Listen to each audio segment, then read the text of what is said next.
So next, one of my truly favorite people, Laura Baverman, not only a friend, but somebody I respect a great deal. She's a writer for the Cincinnati Enquirer.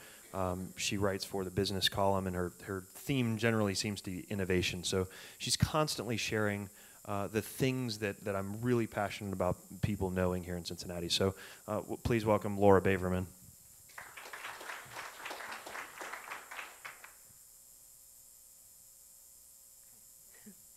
I usually am the, the name behind stories. So having to talk in front of people, it sometimes makes me nervous. But the column that I write now on Fridays, called Innovation, puts my face in the paper for the first time. So I feel like I should get better at it. And I'm also not usually very good at PowerPoint, so I will hopefully bear with me. I like to start with this image of fireworks because I lived in Cincinnati my entire life, and I grew up on the west side, arguably not the most innovative places. I think many people would say that, but I like the fireworks because you can, no matter where you watch them in different places, you get a different vantage point. And this photo is from this year. I watched from One Lytle Place, which I think I now am convinced is the best place to watch the fireworks. I was on, I think, the second to the top floor. So I think the fireworks are just really something that is uniquely Cincinnati and something that is definitely an innovative thing. I've had the opportunity to write about a lot of different people and to learn a lot from some of the most innovative companies and people in Cincinnati, and they range from some of the most well-known people from our area, or not from our area, but in our area, and I think we could say that Ocho Cinco definitely is innovative both on the field and off of it. But mostly I write a lot about small companies and individual people that are making huge waves in their own ways. Yes, that is a big pile of waste, and I use that because there is a company called Marvin's Organic Gardens up north that is a pioneer in the state for commercial composting, and one company that I've gotten to write about recently. dunnhumby USA, a company that works with Kroger to take hundreds of millions of Kroger Plus cards every single day and tailor coupons to you based on the things you'd actually buy. All the way to two very young girls here in Cincinnati that have a passion for making food more accessible to vegan populations. And what better way to start than through ice cream, something that everyone knows and loves.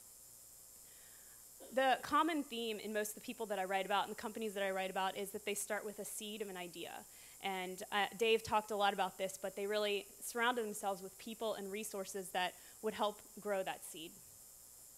And one thing that over the last 6 months since I started this column that has really been prevalent is a lot of new initiatives that have popped up to really foster this kind of innovative community.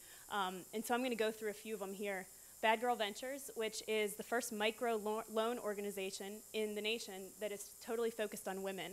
And they just awarded a first loan to a local company. But some of the key there is just 6 weeks worth of training and networking events, and that is something that anyone is invited to and can just really be around that innovative community. Cincinnati Innovates just had its second contest this year, encouraging basically anyone from any age. I think there were entries as low as 8 or 9 years old to just submit some crazy idea that they have, and you never know when you might win some cash prizes or legal help or somebody that can design your website for you, and that's something really cool we have here. The Brandery, which Dave has already talked about, so I'm not going to talk too much about it, but really focusing on the consumer marketing hub that we have here and building up startup companies around that. XLab, an effort of Xavier University to pool the resources of all the professors, executive mentors, students to really help local companies build up their business plan, financial resources, everything they might need over a 9-month period, and something that's really crucial to so many companies and so many people when they have no idea what they're going to do. And one important thing to say about all these is many of these people have full-time jobs, but they're doing this on the side because it's a passion of theirs. Fuel Cincinnati. This is something new you might not have heard much about, but Steve, who spoke earlier, is really heavily involved in it, and it's providing low, kind of very small grants to community service projects that are entrepreneurial in nature, and they're going to soon be awarding their first grant.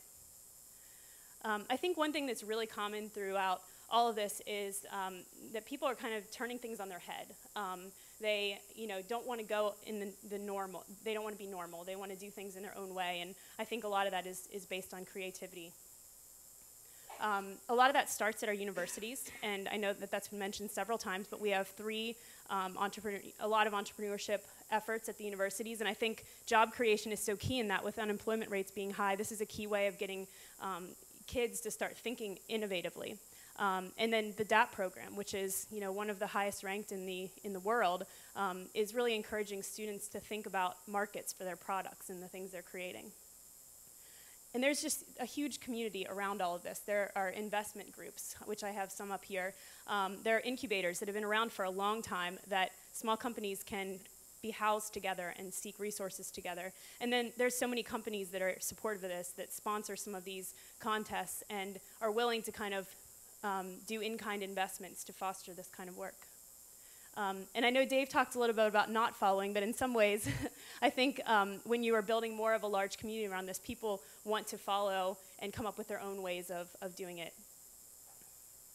And I think some of that is evident in these conferences that have popped up over the last year to bring all these people together. And TEDx Cincy is probably the biggest that has happened so far. It was a couple weeks ago, and TED is something that I've really paid attention to as an innovation columnist. It happens in California every year and brings the brightest minds from across the world.